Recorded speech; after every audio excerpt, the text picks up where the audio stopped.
Welcome. This is a very special episode.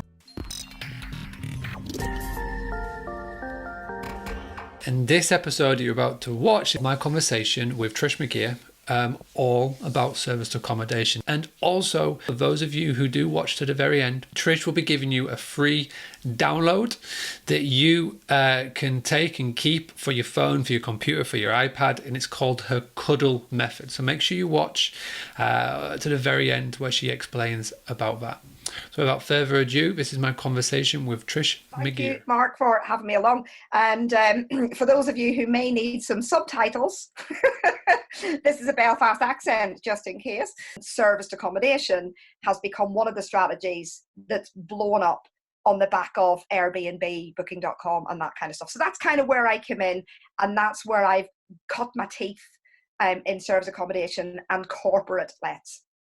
Yeah. When you are looking to take the training that you've got from service accommodation weekends and whatnot, and you're looking to put theory into practice, which is where so many people fall down, what tips and advice, how can we go from the theory to doing, how can we go to finding our first property or first properties to agree to this rent-to-rent model? What sort of ideas can you shed here? Right. So the first thing I would say, and it's the essence of all good marketing. And that number one is, who is the client that you think is going to go into that property? You know, am I looking for apartments? Am I looking for 2-bed properties? Am I looking for 3-bed? Am I looking for, do they have to have en suites? Know what your market is. So again, are you going for the regular kind of, weekend, dare I say, people who are coming in and they're tourists coming into that area? Are they going to be more corporate type clients? Are they going to be bigger groups? Are they going to be smaller? You've got to pick what you think is your marketplace.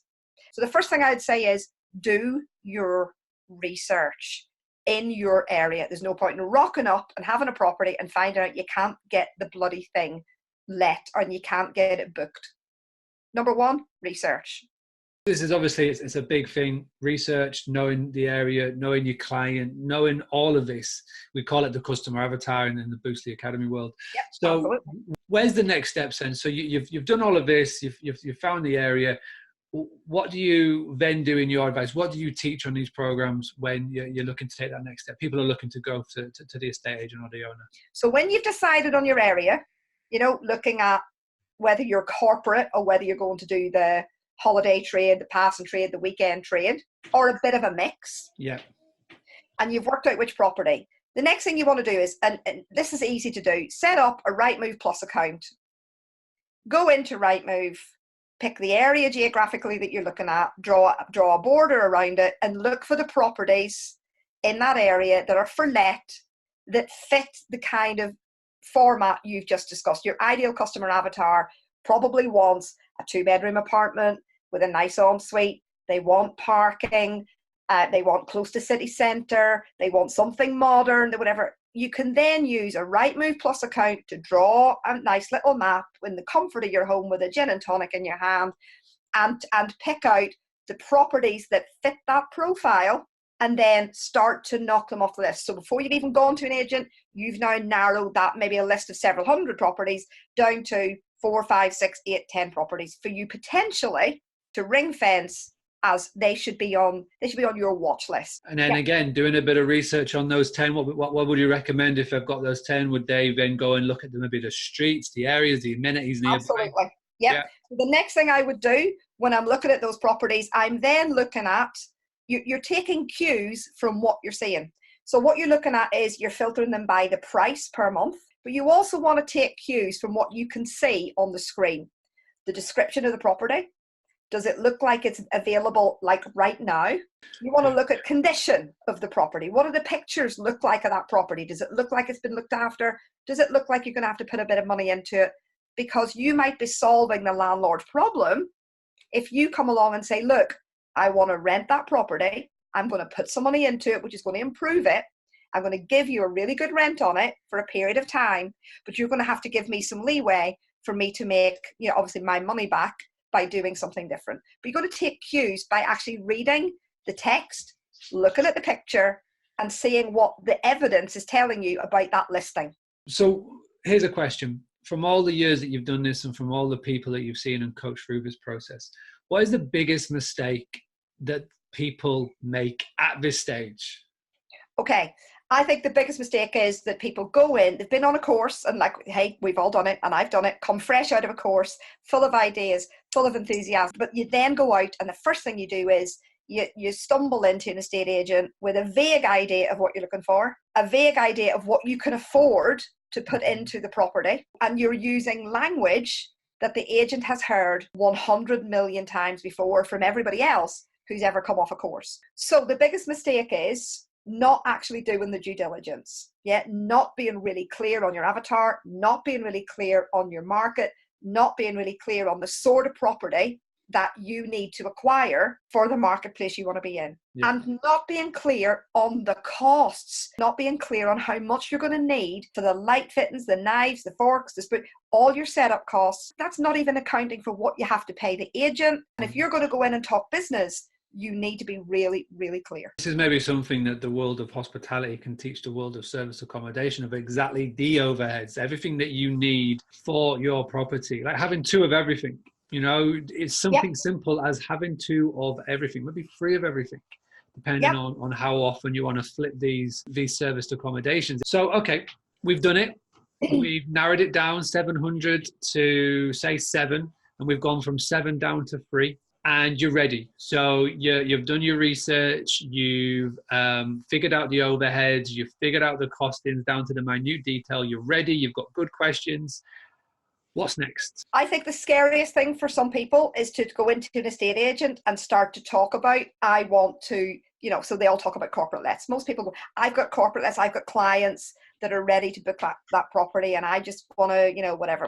Estate agent is a business person. Their responsibility is not to you, their responsibility is to their landlord. So you have to talk in a way that is to the benefit of the landlord. So again, I think one of the mistakes we make when we're novices at this and when we're new in any business is that we're busy talking about money. I'm going to give the landlord more money. I'm going to give the agent more money.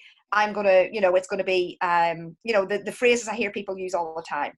This is going to be maintenance free, la, la, la, la. If you think an agent has never heard somebody say those words before, you're living under a rock. I think the expression that comes to mind is you can't bullshit a bullshitter. Totally. So if you go in to see an agent, you go in with a sample of maybe 1 or 2 properties that are of specific interest to you. Yeah. I would also recommend that when you go in and you are very clear on what you're saying, the sort of client you have, and you're upfront with the agent that it is your intention to put your corporate clients into that property. Now, this is where it gets sticky, because an agent will say, what other experience do you have? And this is where someone's bottom falls out and they think, I haven't got any. It's always really good to bring someone with you who has that credibility and experience to get you going and get over that. When you are specific with an agent, when you go in with costings, when you go in showing that you are ready and willing and able to move on the deal now, and you can sign off on that property, then you are much more likely to have an agent say, I will put that proposition in front of my landlord. And those are the words you want to hear. Yeah. What if I've done the relevant training, but I haven't got a friend or someone nearby that I could reach out to? What would you recommend? Don't forget, it's also talking to other landlords. So there are some things you can do. And it's the same kind of scenario. If you're in property networks, you want to be keeping your ears open for other landlords who've got properties that they're saying, I'm sick and tired of dealing with tenants. I'm fed up. I'm out of the game, because your next deal could come from a referral of another landlord. It doesn't have to be through an agent. Above everything else, this is about relationship building. And all too often what we're trying to do is we're trying to think that just the money on the table is what will get people to say yes. Yeah. It doesn't matter how much money you have in the bank if you don't come across as credible and trustworthy. Okay? So the first thing I would say is make sure that you are relationship building with the agent. So don't expect the agent to give you a deal the first time you meet, because most agents, including when I was an agent, will see somebody once and that person will never be seen again. You are not going to give that person your deal. You're going to give the person the deal, or pick up the phone and call them and say, I have a landlord here with a property that's sticking, but you will call that person who's invested in the relationship with you. So please, please, please, if you're going to do this, use this as a long-term strategy and put in the work to build relationships with your network.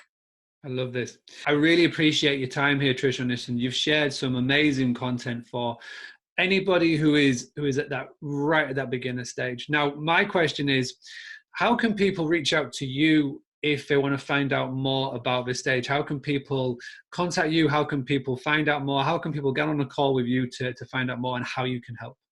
Right. Well, one of the things that I do, because I am very much into the whole relationship building thing, and I'm going to give this to people listening as a bit of a gift. I'm going to give you a little checklist download that's called the Cuddles model. And this is a way for you to remember when you are negotiating, whether you're negotiating with an agent or whether you're negotiating with a landlord, the Cuddles model is a way for you to remember what you should be doing in that conversation or in that negotiation. Okay. And on the bottom of that little download, Mark, is a link. Now that link, it enables people to book a call with me, and they can talk about any subject in relation to their business, whether that's how to negotiate better, how to put their pitch forward, how to summarize what their deal is, how to get their finances together on the deal. They could talk to me about any of those things on that.